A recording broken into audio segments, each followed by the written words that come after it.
Welcome! While every sewing machine is a little bit different, the basic steps on how to thread them are pretty similar. In this video, I'll show you a quick and easy method that should work on most machines so you can start sewing confidently.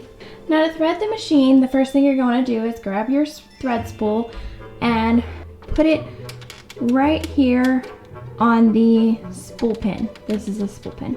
Now one tip when you're putting your thread on the spool pin is to keep in mind the end cap. With this thread spool, it just has a nice snappable cap that when you put it down means there are no rough edges that the thread could potentially get caught on. So it doesn't matter which direction you put it on the spool pin. With this thread spool, on the other hand, there's a little notch right here that's designed to hold the thread, as you can see right here.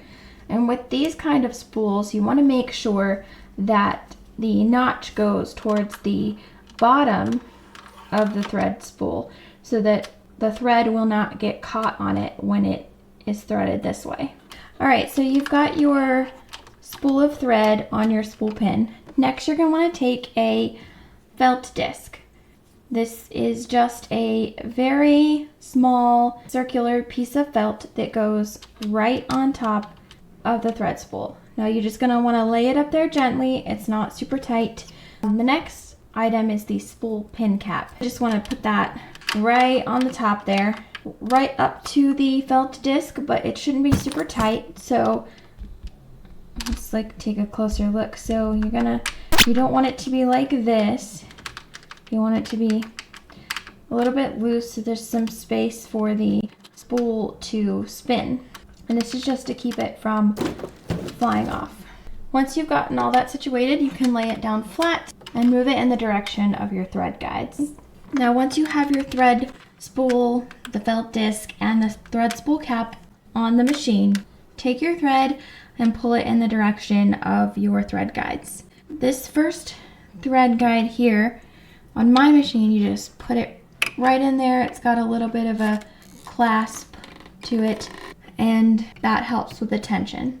Next, you're just going to want to follow the guides on your sewing machine. On my machine, it tells me exactly how to thread my machine. So now that I've put it through this tension part, see the thread mark right here, so we're just going to take that underneath that. To finish threading the machine, you're going to want enough thread at the end in order to complete the threading process. Now we finished step 1 as indicated on our machine. Now we're going to go to step 2, which shows the arrow going down. So for my machine, I just put the thread right inside this cavity. Next, you're going to want to find step 3 on your machine. On my machine, this is basically like a U-turn symbol. And so just take the thread here and then run it back up this next cavity. The next step after that is step 4, which is again on my machine just another U-turn shape. And so you take it and wrap it around, make sure that it gets hooked in this little metal piece, which it should do naturally if you follow the U-turn shape. Next, I'm just going to pull it down inside the rest of this cavity and get ready to thread the needle. Okay, now keep in mind as we finish this that your machine might not have all of the exact same features, but this should give you an idea of how to finish threading the machine.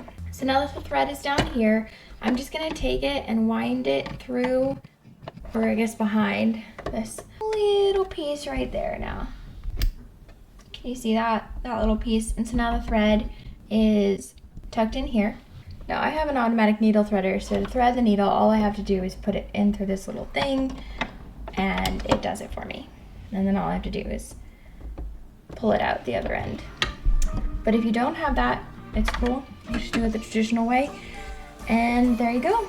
All done threading the machine.